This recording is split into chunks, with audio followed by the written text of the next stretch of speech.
the Dragon Ball franchise wouldn't be the same without its lead voice actress, Masako Nozawa. There was a reason why the late author Akira Toriyama chose her as the voice of Goku. Her take on the character has made a long-lasting impression on Japan for more than 30 years now. But despite being the voice of a worldwide icon, we know very little about her. Today I want to change that. We are going to take a look at how she grew up wanting to play a princess, but fate wanted her to play Goku. Nozawa was born on October 25, 1936, in a place called Nippori, located in Arakawa, Tokyo. She lived in a family of artists who each wanted different things for her. She lived in a household of 4, with her dad and mom, Ryoshu and Tsuru Nozawa, and her aunts, Kiyono Sasaki. And from time to time, her biological mother would come and help take care of the young Nozawa. Nozawa and her mother Tsuru aren't blood related. Her mother suffered a miscarriage in her first marriage and learned she could not have children. When she remarried Nozawa's father, she didn't want the Nozawa bloodline to come to an end, so she encouraged him to have a child with another woman. She didn't know that she and her mother weren't blood related, which shocked her when she first learned about it in high school, but that didn't change the loving relationship the two had. Her aunt, Kiyono Sasaki, was an actress for Shochiku, a film company in Japan that had its start in kabuki theater, and eventually did movies. She wanted Nozawa to follow in her footsteps and had Nozawa debut as an actress at the age of 3. Her father Ryoshu, on the other hand, was a painter, a very famous painter at the time I should say, and had Nozawa learn how to play Japanese instruments, such as the shamisen. He was okay with her being an actress, however, he only allowed it during school holidays so she could still get an education. And how did Nozawa feel about acting? Well, at first, she hated it. She didn't even know she was working, or even comprehended what it meant to work for a living. It wasn't until the 1st grade when she realized, hey, acting isn't so bad, after performing in front of her school at a school arts festival and receiving an applause from the audience. The first role Nozawa could remember was in an elementary school play titled Umihiko Yamahiko, where she played a male character. She always wanted to play a princess, but for some reason, she was often cast as a prince or another male character. She thought it was her voice, and so she grew up hating how she sounded when she talked, and she wished it was more princess-like. Her acting came to a temporary stop because of World War II.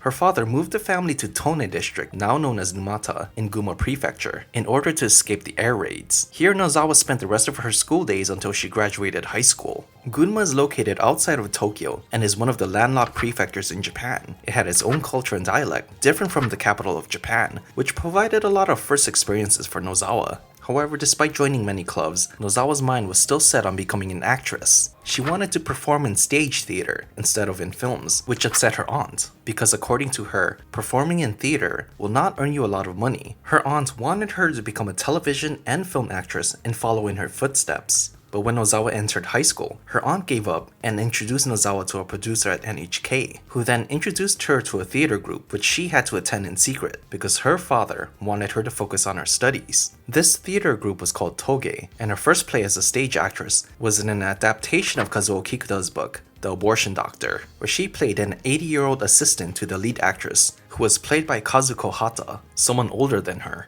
She did have a problem with the fact that she, a high schooler, was cast as an 80-year-old woman, while her co-star, someone older than Nozawa, played a 23-year-old character. When she voiced her concern, she received a very kind reply from her co-star. That's true, Mako. That would make a lot of sense, but listen, I'm only able to play these kinds of roles while you, Mako, are able to play both. And after this first play, Nozawa received an award from her theater company. She juggled school with her work at Toge, oftentimes working behind the scenes on props and sound effects, instead of performing on stage where rehearsals would take her away from schoolwork. Upon graduation, she moved to Tokyo where she committed herself to stage. Her father wanted her to continue her education, but Nozawa decided to dedicate her college years to the theater department. Here she would eventually stumble upon a new form of entertainment, different from acting on stage, TV, and on film. So one day, Nozawa was asked to help the company financially by taking on some kind of role that her managers felt best suited her. The thing is, she didn't know what kind of role she would be auditioning for. Upon arrival, she learned that she'd be a part of a voice cast for a Western film. Back in those days,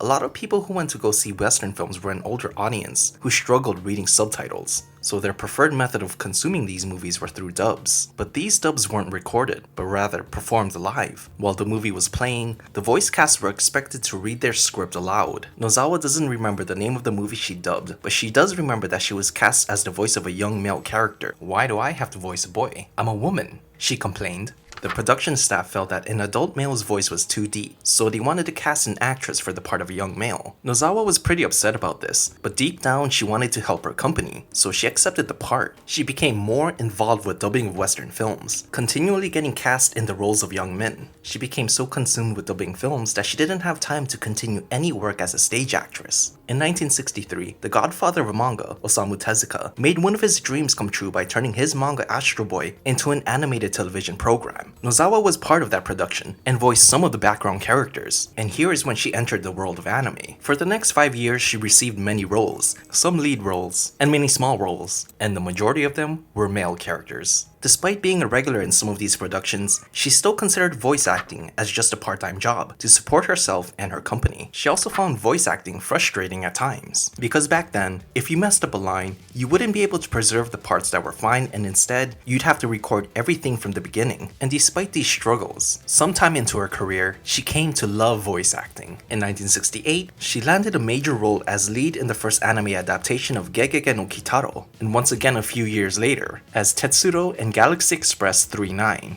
Her voice acting being recognized by the original authors of both series respectively, she became even more dedicated to the craft, never letting herself miss a day of work. In fact, she's so dedicated. One time, during the production of Tiger Mask, her neighbor's apartment caught on fire, which eventually spread to her place. Instead of calling out from work, she asked to borrow some of her friend's clothes and went straight to work. She didn't even let her coworkers know. And I could go on, but I think it's time to talk about Dragon Ball. The 1980s saw anime take on a new life. Anime production based on Jump manga began to dominate the television screen. Martial arts blended with theatrics, finishing moves, rivalries turned to friendship. Such themes were popular with the audience, and Nozawa soon became a part of one of these productions in a series that would change her life forever, or should I say, her performance would shape the character forever. That character is of course Sun Goku. Akira Toriyama has stated that he can't imagine anyone else playing Goku. In fact, one of his first reactions to hearing Nozawa was, "So this is what Goku sounds like." And that's not all. She made up her own dialect for the character. I'm not going to go into too much detail, but basically, when you read the Dragon Ball manga in Japanese, there's nothing out of the ordinary about the way Goku speaks, other than the fact that he pronounces his first person and second pronouns differently. But when Nozawa took on the role, she began to add what you would describe as a dialect. She would pronounce words differently in a way that's not unique to any dialect in Japan. Many try to speculate what the base of the dialect is. Many agree that it sounds like a dialect from the countryside of Japan, but at the same time it's not. But the truth is, it's completely made up, all Nozawa. When manga-only readers watched the anime, many were surprised to hear such a dialect coming from Goku. It's so unique sounding that it's been officially dubbed Goku Go, or the Goku language. You know that catchphrase sounding greeting Goku is always saying? Nozawa was actually the one who made that up during a recording session, and it became his official catchphrase moving forward. As the story progressed and as Goku got older, Nozawa changed her voice a bit to match Goku's age, going for a more deeper and serious tone while maintaining his childlike innocence. Not only that, she also went on to voice Goku's two sons, Gohan and Goten, as well as his father Bardock, changing her voice up to match the tone of their characters. And because of the Dragon Ball franchise's popularity, Nozawa would voice Goku and his family for more than 10 years, and even returned for other related media like video games, earning 2 Guinness World Records for longest video game voice acting career and voice actor who voiced the same character in a video game for the longest period. Whenever there's Goku, there's Nozawa. Nozawa entered the voice acting world in her 20s, while still aiming to become a stage actress, but voice acting became such a fun experience for her that she decided to dedicate her life to the art. She got cast as Sun Goku when she was around her 50s, and continues to keep the spirit of Dragon Ball alive into her 80s. When Akira Toriyama passed away in 2024, Nozawa shared this with the world. "Whenever I would see Akira Toriyama sensei, he would tell me, 'Take care of Goku.' When I think about those words, I gain the strength to hold Goku on my side until my time runs out."